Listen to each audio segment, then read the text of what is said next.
So what are you working on now that you're excited about? That you can legally talk about? I'm actually I've been in a really awkward position for the last 2-3 months where I've been doing all this press and all these interviews, but I'm actually under non-disclosure agreements on actually everything I'm working on.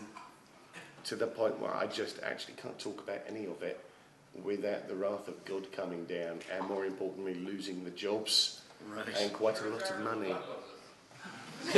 What? We're Irish, God loves us. Not anymore. God's never met you. And is there anything, like, in terms of the industry at the moment, is there anything you're reading that you really enjoy, or anything you really fucking hate? I'm guessing the latter might be more entertaining category. Yeah, but I've got that thing running.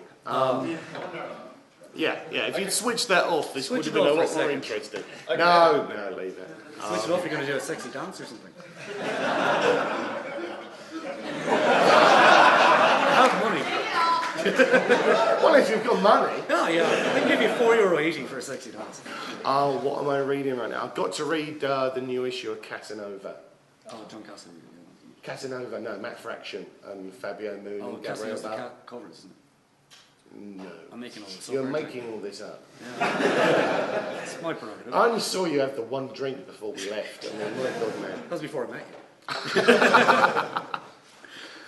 Yeah, Casanova's very good. I mean, you obviously don't know what that is.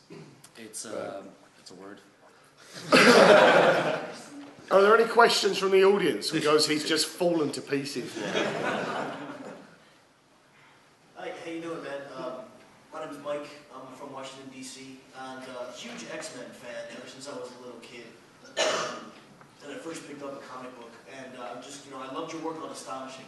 That was pretty cool. Thank you. And I was just wondering, when a character's been around since my dad was in diapers in 1963, how do you just pick up where everyone left off? Is that difficult?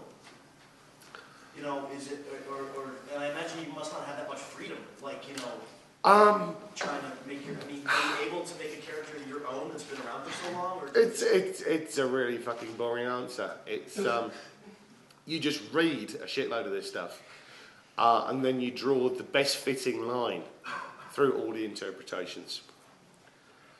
And then if you're me, you just ignore that and go and do something else instead. So, Wolverine becomes the comic relief. Yeah. And I decide Emma Frost is actually a full-on dominatrix. The phrase weasel sex occurs to me for some reason. But all these things are within the broader context of what's been done with the characters. So you can kind of get away with it. Yeah.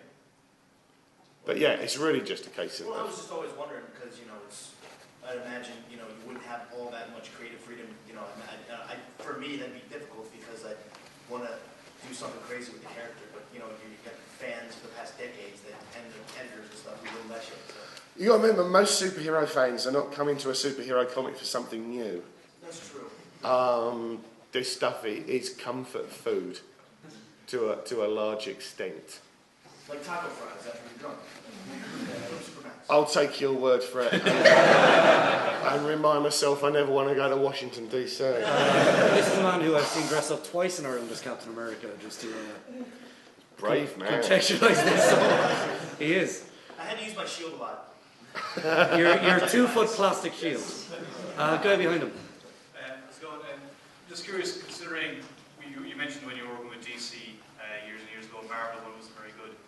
How do you see the general field now with like web comics, with the various type of writers that have made it up in the last few years with the various styles of art? Would you say that the comics industry is probably more exciting, is more innovative than has been in a long time, or would you? To me, it seems that there's more range, there's more genres than there has been in probably 40 years. Superheroes are still huge, but westerns aren't. But there's still a lot of sci-fi, there's a lot of horror, there's a lot of, and with Avatar you've got various different types of books. Would you say it's more creatively open than say during the 80s? Yes. Next question. Lady at the front there. Hello, Warren. First of Hello. all, thank you for doing it.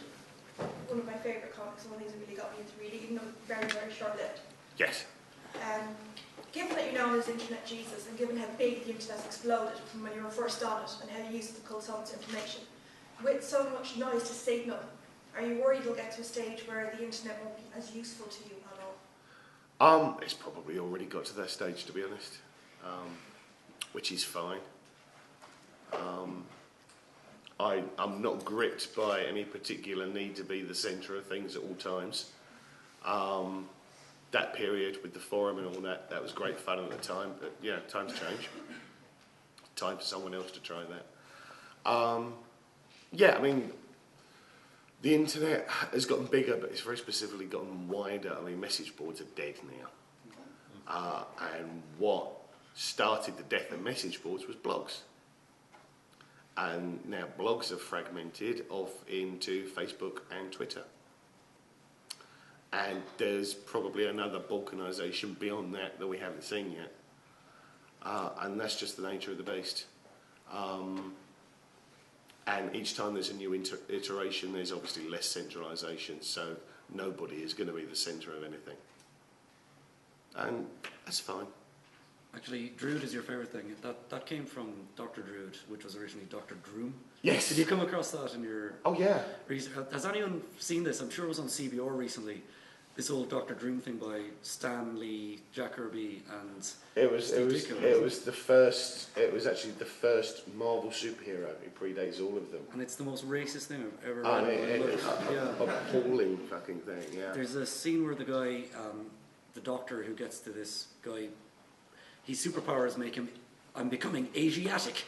And his eyes become slanted and he gets mystical powers. And I was reading this going, who the fuck wrote this? Oh, Stan Lee, Jack Kirby and Steve Ditko. It's kind of amazing how, like, comic books in the 60s, like the Stan Lee stuff was like civil rights. You know, the X-Men. Well, well, yeah, on the one hand, sure, but then you had Iron Man. He was a war Which was, beating up the Oriental of the week. Yeah. But actually, it's good you mentioned Iron Man. Who here has read Iron Man Extremis? Yeah. Yeah.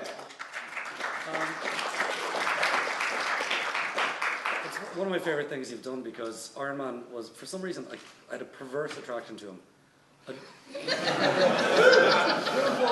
was the moustache. I'm waiting for the YouTube clip. I stand by that. No, but his comics had always been crap. They hadn't really, even maintained an audience. And Extremis seemed like a really clever on one hand, but incredibly obvious and necessary rebooting of the character. Well, I'd go with obvious, yeah. Yeah, and it was brilliant because you had Tony Stark as a futurist. He set it, updated his origin, and the bad guys were relevant. I mean, did Marvel have any issues with that at all? No, that's what they hired me for. That's brilliant.